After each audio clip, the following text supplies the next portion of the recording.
Hello again, fight fans. I am Jason Burgos for Sherdog.com, and I have the pleasure of being joined by a man many are pointing to as one of the future elite talents of the UFC featherweight division.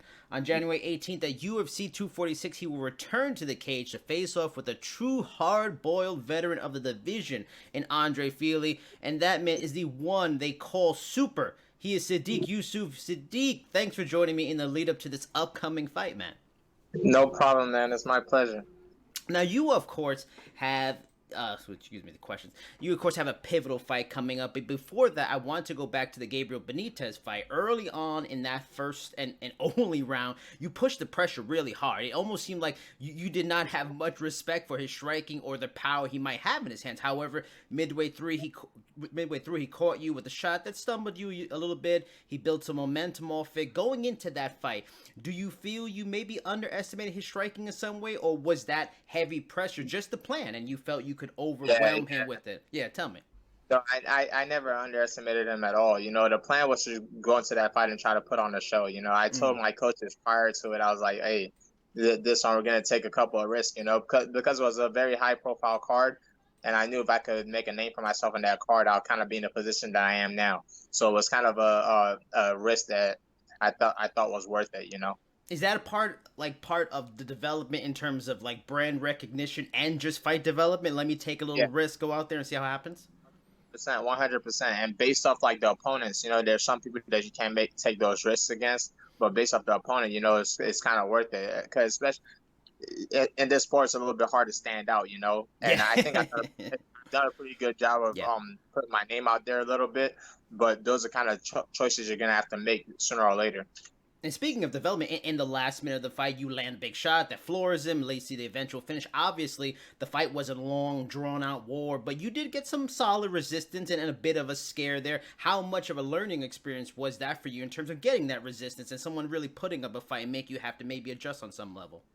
Yeah, nah, it's cool, man. Like I said, Gabriel's another guy. I don't think he has as many fights as Philly, but he's been in the UFC for a long time too. You know, I think it was like 20-7 or something like that. I don't remember what his record was, but he's had a lot of UFC fights too. So being able to mix in with someone that's had a lot more experience than me, that was a cool thing to do. But each fight is different, you know. Like every time you start getting into a new one, that brings a whole new table, and you never. We all try to act like we know what's going to happen, but we don't really know what's going to happen until the actual fight takes place. Right. Andre Fili has been a part of this division for over 5 years. He's fought a who's of it, including Calvin Kattar, Yair Rodriguez, Max Holloway. This fight feels like a natural progression in your career in getting a well-respected name in the division now. In this level of fighter, do you feel a win over him finally gets you that top 15 ranking consideration? Yes, 100%. It might get me even closer than top 15. You know, it could definitely give me a top 10 opponent. You know, because like you said, Philly's been in there for a long time, and he's kind of held the same kind of position in the UFC for a long time. So I feel like beating him kind of puts me on the other side as the other guys. You know, so after this one, I'm definitely going to be looking to get a top 10 opponent. When that fight is offered to you and your management team, is there like a yes, all right, this is a fight I'm looking forward to? Is there even some nerves, like, all right, I'm getting a tough fight? Is a little scared? Like, what's the thoughts that happens when it happens? There's not really much. A lot of times, my coach just calls me. He's like, "Hey, this is next," and I'm like, "Okay." That's really how it goes. There's not. I haven't gotten to the point yet where I've been able to say, "Yeah, I want this guy over this guy or this guy over this guy." I feel like after this fight, it'll probably start making sense for me to start looking based off like matchup wise. But at this point, my coaches kind of just tell me like, "Hey, this guy's next." I'm sure he goes over it and talks with my manager and stuff like that.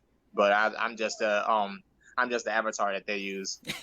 Now, fair enough. Now, those guys I mentioned that Fili fought, Fili lost to, but he does have some good wins too. He's got a win over Dennis Bermudez, Hakran Diaz, and two men you also beat in Shaman Moraes and Gabriel Benitez, like we talked about. And he actually beat them faster than you. When scouting him for this fight, what makes him a dangerous opponent in your view for you and your skill sets? And is he a guy that really seems to be kind of coming into his own? And the dude's only 29, which is nuts to me.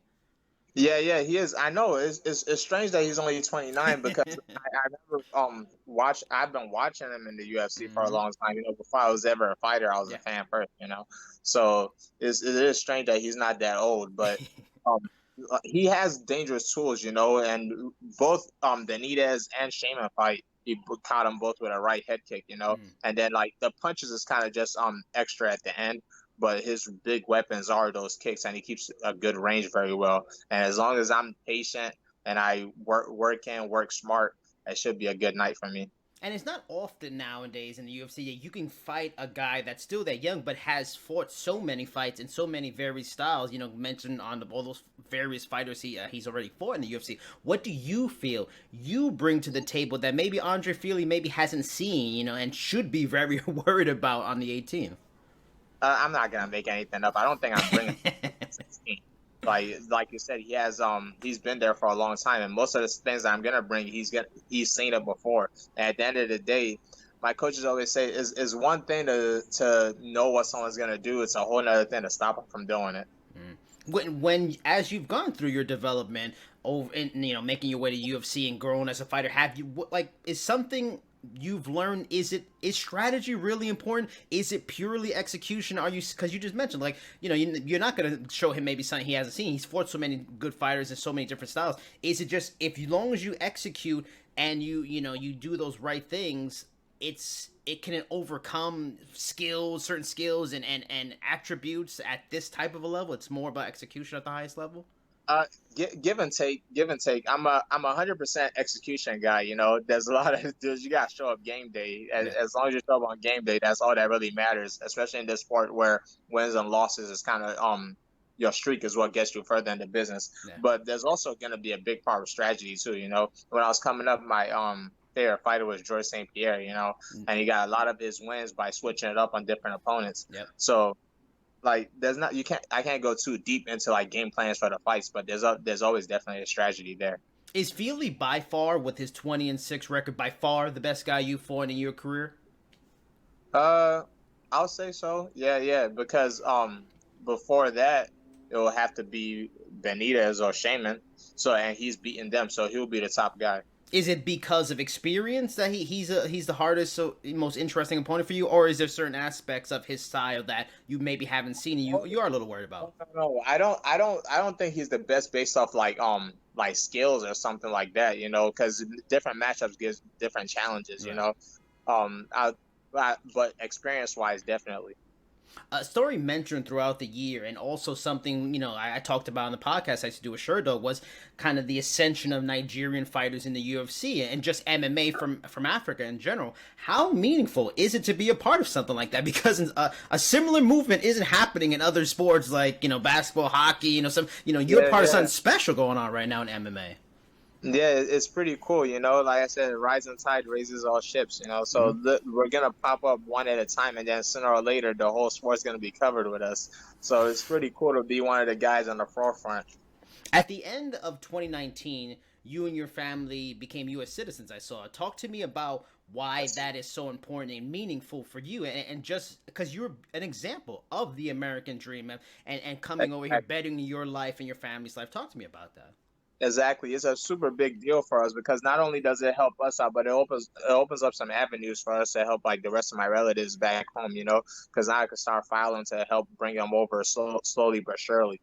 And we've been here for a long time, man, especially my mom. She's been here for a long time. And if any of you know the immigrant struggle, it's hard to provide a living when you're not really supposed to be here, so you got to grind it out the mud. But it's everything happens for a reason. It's a long process, and we can't complain. We're in a good place now. From here on, it's just climbing that ladder.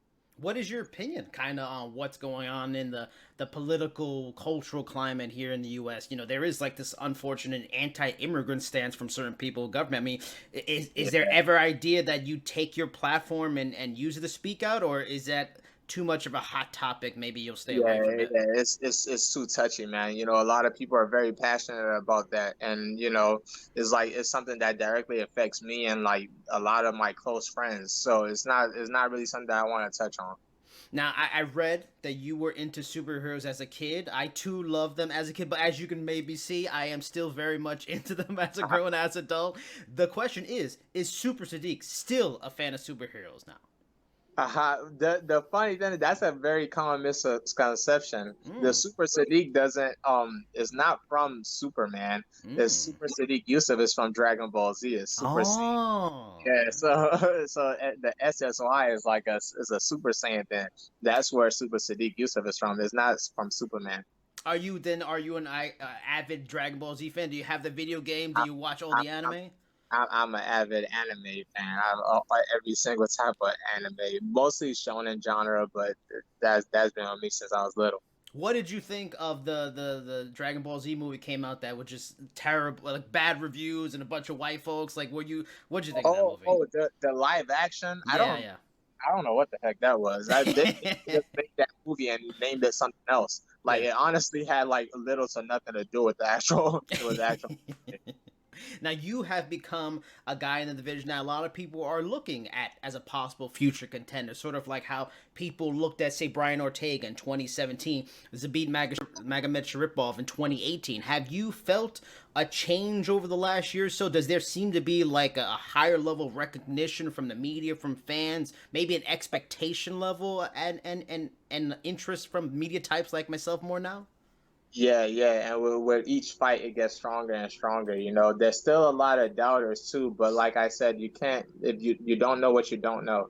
So at the end of the day, you can't that type of recognition is not really something that surprised me. Like you don't want to be the last person to become a fan of yourself. Yeah, Mm. your number one fan should always be you, and then you just gotta wait for everybody else to get on board. Now, I talked to O'Day Osborne, who's fighting on the same card as you, and he talked about, when he won in the Contender Series, he knew that moment was coming. It was normal to him and stuff like that.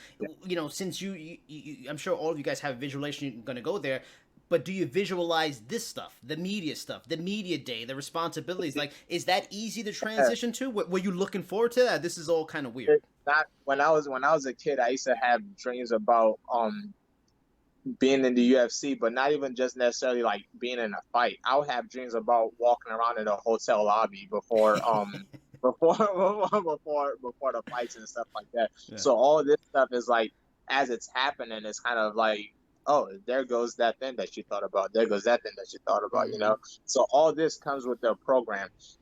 Like I said, it's been my dream since I was little. So these little stuff, like there's some people that get to that highest level, and maybe I'll understand when I get there. But you hear a lot of complaints about, oh, I gotta do this, and this and this. But like I said, it's been my dream. All that comes with it was also part of my dream too. Are you having to, with the help of your management team, are you getting a lot of offers from all these various places, and you kind of have to figure out what are the worthwhile ones and not? Is that kind of like nerve wracking because you don't want to make bad choices? It could always set you back. Yeah, 100%. It's not even nerve wracking. Sometimes too, it's like time management. Mm. It's like it sucks like turning stuff down or turning people down, but you don't want to get too deep into having your hands in too many places to where you can't focus. I mean, I'm sure from many kids when they're seeing their favorite stars and athletes on the TV and they visualize being that, they want to be in the commercials. They want to have the shoe deal, the clothing deal. Is that something, a super clothing line, sneaker deal eventually down the line as things get better? 100%. We're trying to change our lives out here. Hmm. It's like we're not just doing this for fun. There's a lot of people's lives that I could change if everything goes according to plan. So it's just one step at a time, one fight at a time. And the better I do, the better it is for me and my people.